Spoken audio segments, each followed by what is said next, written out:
Do you know that world-famous martial artist Chuck Norris first got his start in the Air Police, which would later become security forces?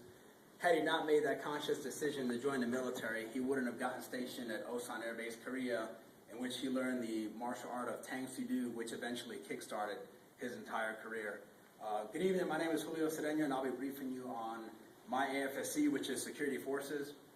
I'll be discussing how we break down between the law enforcement and security functions for our daily jobs. Then I'll be discussing some main support functions that we have, such as Advanced Designated Marksmen and Deployed Aircraft Ground Response Elements, or as they like to be called, DAGGers. And then finally, I'll be discussing how we break off into our deployment taskings for Air Expeditionary Forces and Special Operation Force Enablers. So that being said, for law enforcement functions here, we basically have installation entry control points, so we're manned 24 hours a day for the most part, and also our LE's side. We also perform installation patrols, who they randomly go out for emergencies, alarm activations, and any other stuff where they're deemed by the flight chief to have to respond for incidents. As far as for security functions, we have our restricted areas to where we have an internal security response team, and we also have an external security response team. They also carry heavier weapons. They are not only armed with the M9, but they're also armed with an M4. Now that I've discussed how we split between LE and security functions, I'm going to go into some supporting functions that we can do. With folks that have experience and that meet the criteria, they're allowed to go to different types of schools, such as Advanced Designated Marksmen, where essentially they'll get an M24 sniper rifle, and they'll go through some extensive training so they can be used on certain taskings where they get set up as far as towers, that sort of stuff, what have you. Deployed Aircraft Ground Response Elements are essentially flyaway security teams.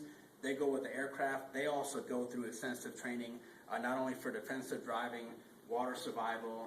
They go through SEER training, which is kind of like if you're caught, escape, capture, and evasion. And they can also go through flight engineer school, where they learn dealing with aircraft if there's any type of issues.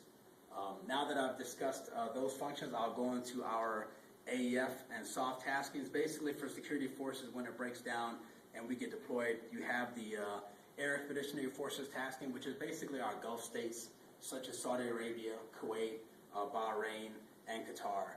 When you move into the bigger portions where we have outside the wire missions, or where we're doing stuff with the Army, or doing stuff jointly with host nation personnel, that's when we bleed into our special operations force enabler deployments, where we go through more extensive training at regional training centers so that we can get the stuff that we need to be able to assist joint host nation personnel, and as well as personnel that we're working with outside the wire.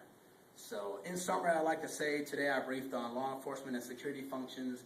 I also touched on supporting functions that we can do, such as ADM and DAGGer deployments, and I also briefed on soft enabler taskings and AEF taskings. So in closing, I'd like to say we stay vigilant through the cold and rain, and we also bear hardship and pain. This bit of land we will defend side by side to the bitter end. So fear not, pilot, you can fly all day, for this base is guarded by the Blue Beret. Thank you, ladies and gentlemen.